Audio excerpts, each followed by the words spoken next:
Our in-depth team coverage continues now. A major report on Rhode Island's looming pension crisis has been revealed. As we told you live at 5, State Treasurer Gina Raimondo made that 14-page report public, and the numbers are staggering. Tonight you may be wondering what it means for you and your family. Breaking it down for us is WPRI.com reporter Ted Nisi. Ted, if I were a retired state worker, does this mean that I'm going to be seeing cuts to my pension?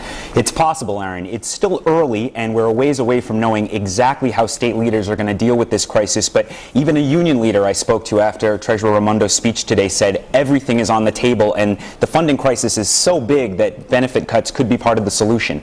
Doesn't it seem like we're talking about unfunded pensions, though, every year? Why is it different now, and what does this mean exactly for the Rhode Island taxpayers? There's actually a pretty simple reason, Aaron. Let me throw some numbers up here on the screen.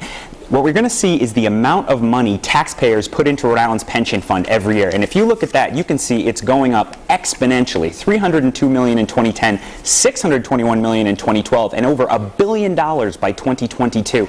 That is unsustainable in the eyes of Treasurer Raimondo, and that's because the state found the way it was forecasting the pension plan wasn't working before, and it's going to need more money than we thought. So is it significant that she made this announcement at Crossroads, Rhode Island?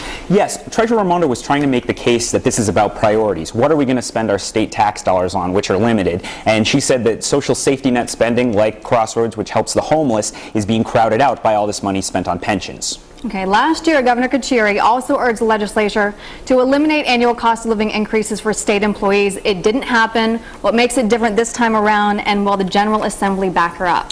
That's the big question, the $7 billion question, if you will. The real reason I think it could happen this year are those numbers we saw before. This is going up so fast, and local leaders as well as state leaders are so worried about how they're going to balance their budgets that it may be that inaction would be just as painful as action, and that could force the General Assembly to take some drastic action. Okay, WPRI.com reporter Ted Nisi, thank you so much for your time. Thanks, Aaron. And if you want to read more, and he has all the analysis breaking it down on his blog, and that's right on the homepage, WPRI.com.